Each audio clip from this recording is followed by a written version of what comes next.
Good day. How you doing today? This is the place of a father, and I am Nemi Basi Ekefre. How has it been?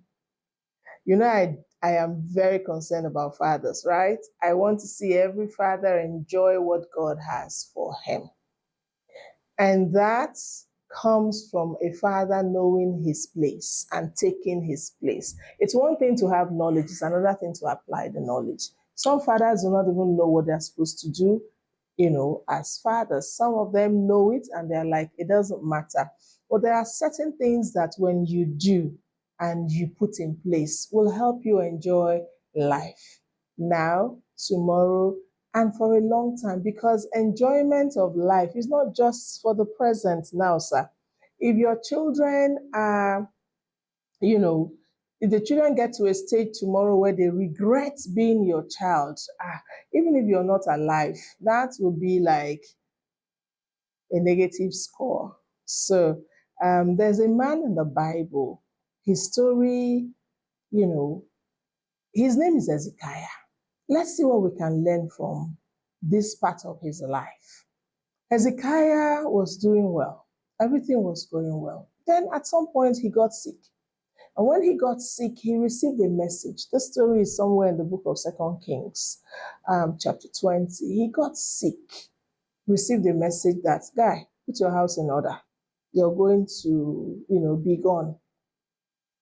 And the story goes that he looked around himself like, I'm not ready to go now. And he reminded God about all that he has done. When you've achieved a lot and you have put things in place, like in the next 10 years, I'm going to do this, I'm going to do that. And afterwards, I'm going to travel here, travel there. I'm hoping to see my children get married, my grandchildren. You've put things in place. Your thoughts are in place. You're working towards achieving these things. And suddenly the doctor gives you one report that, prepare yourself. In the next 2 years, you're leaving. Or in the next 3 years, you're leaving. Hezekiah said, nah. God, this is not the plan. This is not the plan. I've done this, I've done that. Why will this happen like this? And he pleaded his case. He pleaded, and God heard him. God heard him. There's a record there where God said, okay, the same person I sent to tell him, now the doctor is giving a better report. You're improving. Your financial statements are getting better, and things are looking up. So God sends a message, say, it's okay. I'll give you 15 more years. It's okay. He says, okay, good. Thank you. That would be nice. And this man was pleased with the report that he got. He was happy. Who wouldn't be happy? I mean, if anybody comes to tell you now that in the next 5 years you'll be gone, and suddenly there's another report that says you have 15 more years, you'll be glad, because first of all, that means that there's this bit of certainty. You now know, okay, I have 15 years. A lot of people today are walking around, they don't know the day they will drop, they don't know the day it will be over, they don't know the day it will end. But this one now got a word to say you have 15 more years. Add that to what you are now. That was good news for him. And so he was glad. He started to live his life, started to do the things that he needed to do. Now, down that same chapter of 2 Kings 20, there's another report from verse 16 to 19, where he gets a message concerning his children that, it won't be well with them. Things won't go really, well. It won't be as good as it is right now. They will be sold off. They would suffer. Now, this is the place of a father, people. There are some fathers that are very deliberate about asking God concerning their children's future. Some fathers are. And thumbs up for those fathers that are not just concerned about the now, but they go to God and say, Lord, see my daughters, see my sons, my children. What will it be? What will it be in the next 20 years? What will it be? They begin to pray for their children. They begin to secure the future of their children. They begin to have a deal with God. They begin to talk to God about their children. Help this son of mine, help this daughter of mine, prosper their path, and guide them and all of that. they begin to do things like that. And that's so great because you are intentional about securing the future of your children. Today, I'm talking about securing the future of our children. And I started with the story of a man called Hezekiah that was told he was going to go, was going to, leave the earth.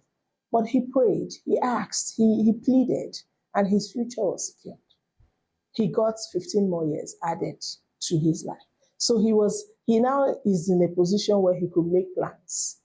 Make plans. There are some fathers, like I said earlier, they don't know when it will be over. So even when they are making plans just in case. But this one now has 15 years. So you know what? In the next 3 years, I can do this. In the next 3 years, I can do that. I can do this in the next 5 years and secure this and keep this.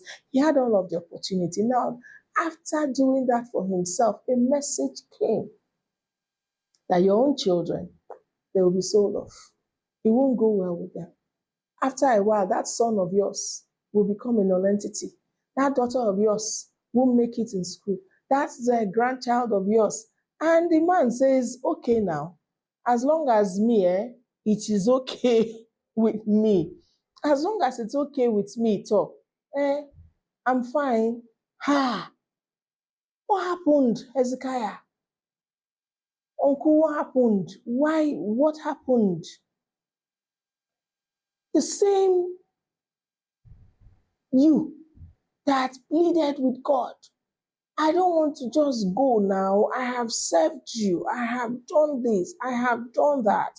I have worked in this company for so long. I've served here. Why would they just retire me? Why would they just, it's you pleaded. You got more time. And your children, your future, your honor. You heard a message that this one will be a good for nothing. You say, okay now. You heard a message. And you didn't hear this message from a bystander. You didn't hear this message from a distant relative. You didn't hear this message from a nobody. You heard it from God. The same God that you bargained with for your future. Now you're hearing a message about your children. Okay, let's say you didn't hear a message. Let's say you're seeing a picture. You're seeing one of your children go astray.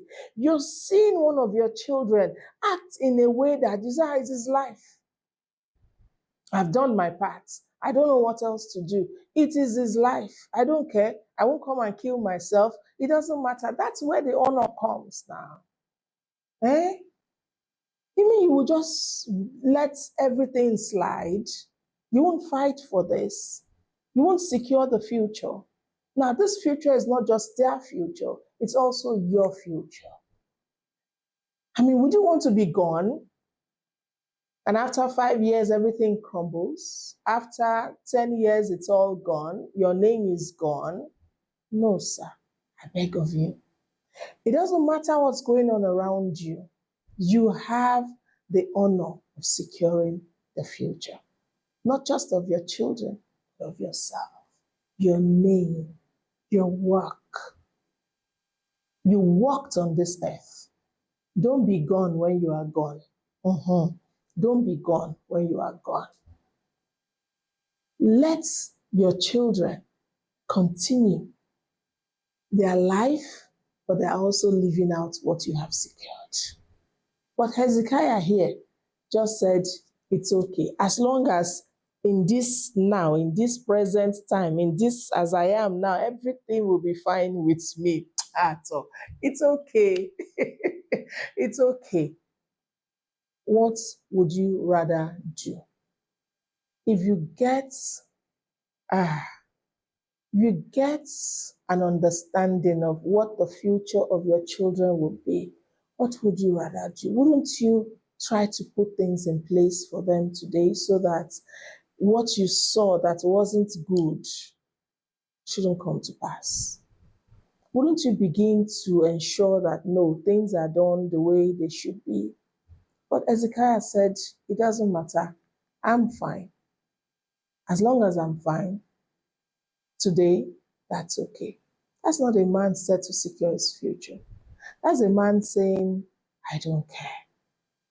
But why will that be? But you know what I love about God?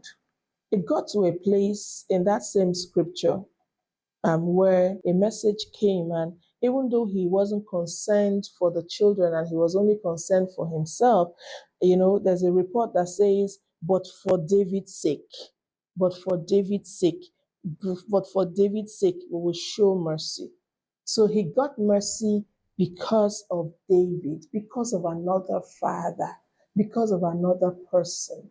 My question is, will your children enjoy mercy because of you? Or will they be lost because of you?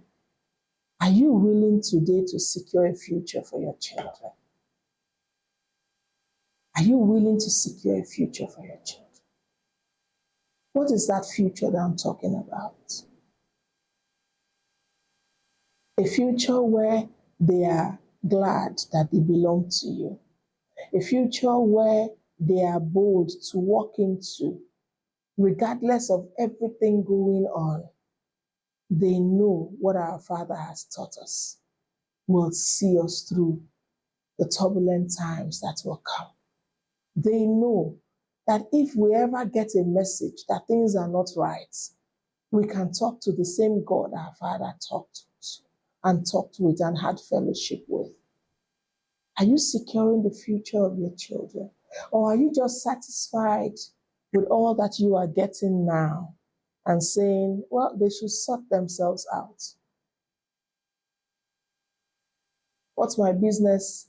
Today, I'm 80 years old. I have lived my life. Whatever happens after I'm gone, it's none of my business. It should be. I'm 30 years old. I'm 50. Whatever age you have, gotten to, there's much more. As long as you're a father, you see, this is the difference between just a man and a man that says he's a man and then a father. As long as you are a father, there are people connected to you. And these ones will be connected to you forever. Secure their future today. That relationship that you have with God, ensure they have the same relationship.